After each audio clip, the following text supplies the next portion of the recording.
Hello, my name is Michelle Low, a gallery director based in New York. I am hosting a weekly virtual artist interviews with artists included in the Golden Door exhibition.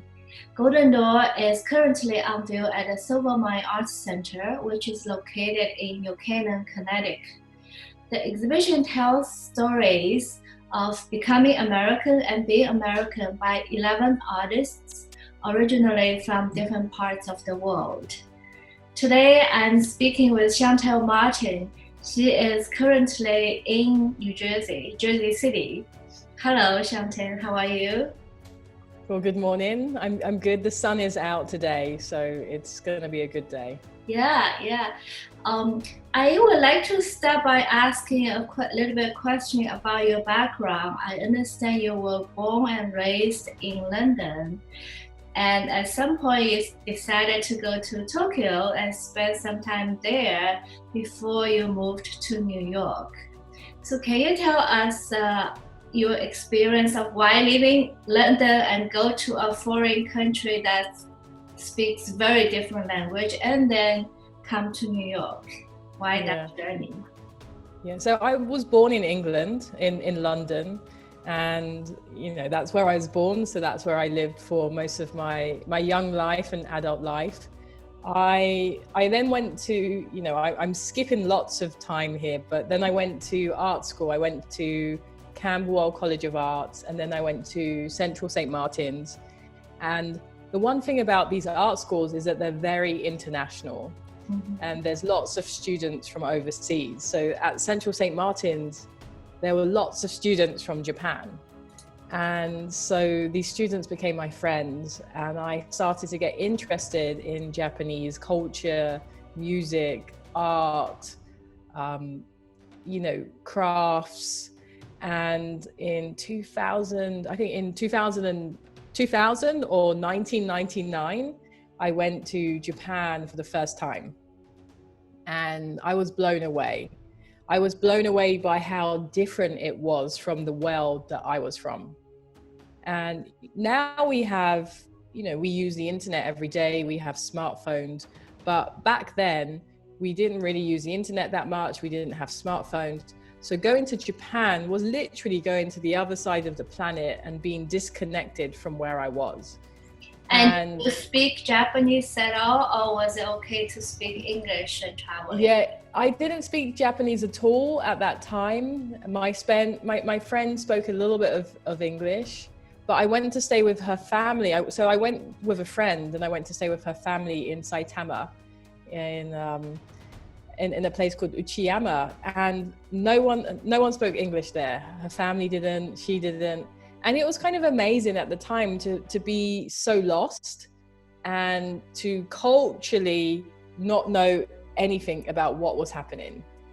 And I found a comfort for some reason in not knowing. I found a comfort in being lost. I found a comfort in being different, but being very different.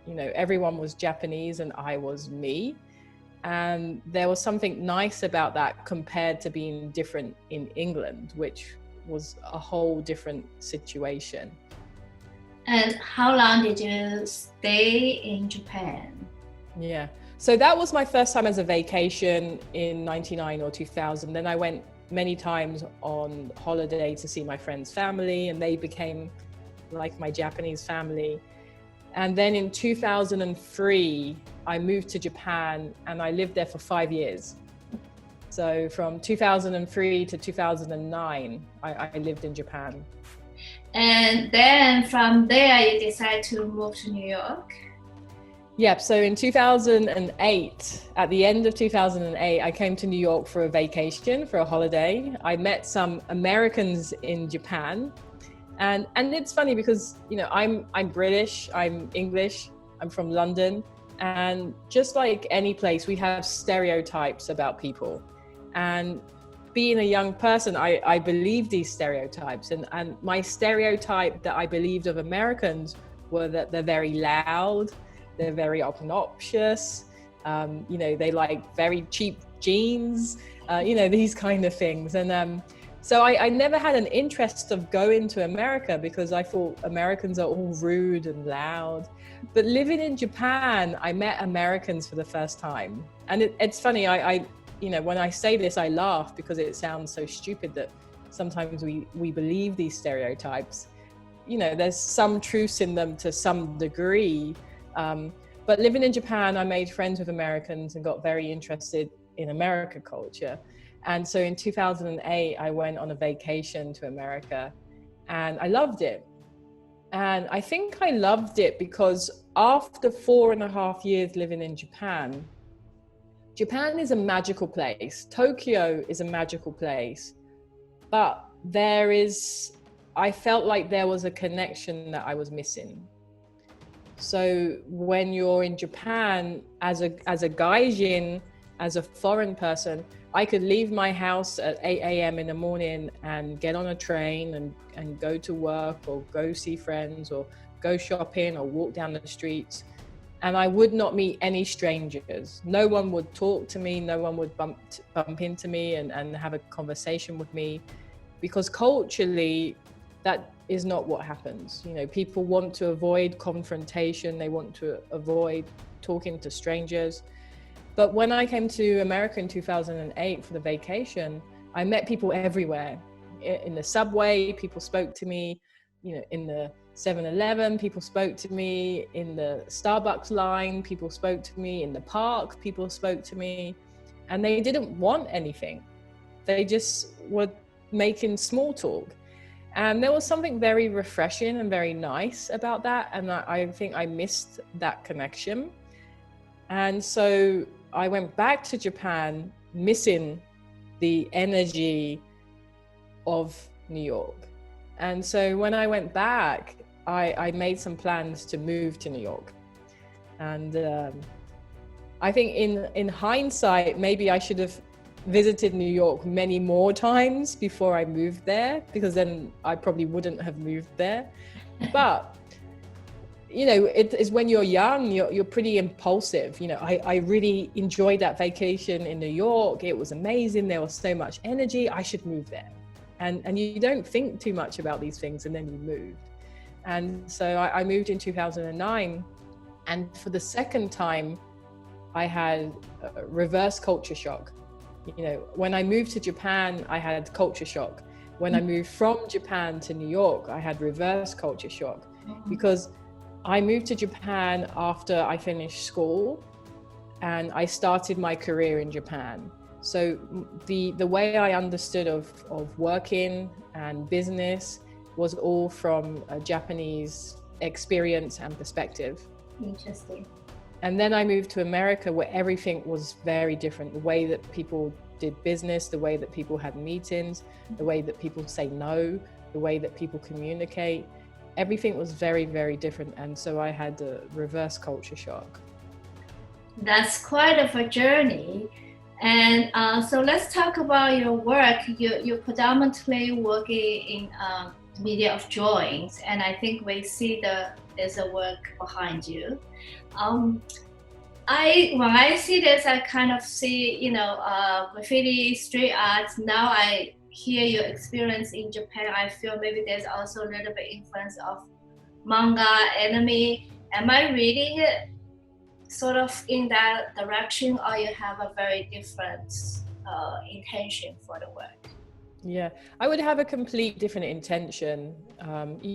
The work is about lines, the work is about rules, the work is about mark making, the work is about that connection that we have to ourselves as children, where we don't overthink about what we're doing, where we allow it. So, I would reference more artists that are, Cocteau, Cy Twombly, these artists that are Duchamp, these artists that are drawing or obsessed about rule making or about line making. And, I think there's something very simple about the drawn line, but there's also something quite profound about it. And, living in Japan and starting my career in a culture that was about craft making, and a culture that is you know, it's ingrained in Japan, this culture of mastery, taking one career, taking one path and excelling in it, or always through your lifetime trying to improve in it.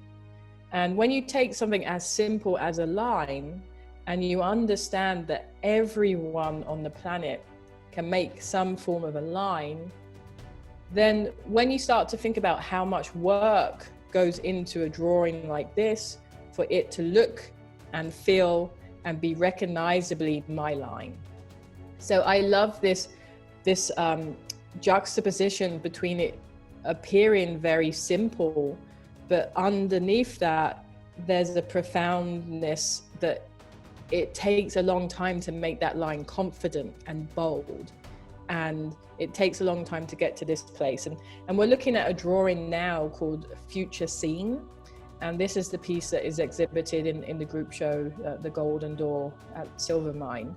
Mm-hmm. And you know, with this simple piece, there are, in a way, a language of my work. You know, there's faces, there's birds, there's stick figures, there's landscapes, there's boats. And each of these faces or words or characters represents a theme or a journey. You know, the birds represent freedom. The stick figures represent, you know, the stick figures represent the idea of holding structural integrity, you know, kind of holding things up. And so there's a lot of things going on at the moment. And this work, we cannot see the scale of it, but the work is, I would say it's a large size drawing, right? Yeah, it's very large. You know, it depends how large your paintings you're used to, but I can't remember the dimensions off the top of my head, but maybe it's 60 by 72, or it could even be bigger. I can't remember. Yeah. Mm-hmm. It's quite substantial because, as I mentioned to you, I saw the image, and then when I went to see it, and the size of it, also the installation of, you know, dedicated on one wall, it has a strong impact. And it's interesting. I see you have an airplane there. You have New Jersey. Is that New Jersey where your studio is? Yeah, that's New Jersey. You know, the plane is on the destination to New Jersey, which in other words, it's going home, you know, so that's the plane is flying home. And in terms of material, are you using ballpoint pen? What kind of, utensil you use for that? Yes, so for material, I'm using an ink pen, you know, so I'm using a marker that I fill with ink, and then I use that. And, you know, I like to use pens and markers and, you know, sometimes pencils, because these are tools that are very accessible. So I want to show in a way that everything I create, sometimes, you know, the final result is it's clothing, it's code, it's technology, it's something physical. But everything has a foundation in this tool or this medium that we all have access to. Mm-hmm. And so I think there's something inviting about that. There's something open about that. There's something inspiring about that, because you could look at any of my work and realize that that's something that you could create. Yeah, it's great that you mentioned this, you're collaborating in many different forms, because I know you almost like a culture figure, right? You work with Vogue, you did large scale works, even, you know, at Miami, Basel. So you work with various different institutions and platforms in addition to the kind of conventional, you know, museum situations. And also you are teaching at NYU, is that right? Yeah, so I've been working with different mediums and different industries. So I've been an adjunct professor for many years at NYU. I've been a visiting scholar at MIT at the Media Lab. I've been a fellow at Columbia at the Brown Institute of Media Innovation. Mm-hmm. And then on the other hand, I've been working with lots of collaborations. So for example, with companies like Max Mara, Linge Rosse, furniture company, Puma, some of the projects I did at MIT, Martone Cycling. So a wide range of, product or fashion collaborations, but then also institutional collaboration. So for example, this week, I've launched a collaboration that I'm doing with the Whitney Museum Shop. And so with the Whitney Museum Shop, we've created, for the first time that they ever done this, we've created a line of product from their shop. And the product is anything from, a key tag to postcards to beautiful neon work. And the idea is that, art can be product. Art can be something that we enjoy. Art can be something that we gift. Mm-hmm. Art can be something that we can take home. And the message and the messages that are in my work can also be something that the message is in a product or an item that you can pick up. And so you see these recurring themes of not wanting to distance people between the art, not wanting to say, art is something that goes in a room and only very wealthy people can afford to and feel comfortable to walk in that room or own the things on that wall. For me, it's important to show and to represent that you can work with different industries and different mediums, because there's so much of a benefit for that. Someone that might gift one of the items from the Whitney shop, they might give it to a young person or an older person, and the messages of this product may inspire them to do something or to go somewhere or to try something. And I think there's so much benefit and power in that. Absolutely. So when can we expect to see your product line at Whitney? Yeah, so you can actually go there now. If you go there now, you go to the Whitney Museum website and you go to the shop, you see that there's a Shantell Martin collection, and there'll be more and more products that we are launching throughout the rest of the year. There's going to be playing cards, there's a poster. So there's something for everyone, and you don't have to spend a lot of money. You could even spend $5 and get something very meaningful and nice. So that's open from this week. Great, thank you so much. So for those of you who are watching, if you're interested in Shantell's work and the product, do go to Whitney website and go to the shop and see it.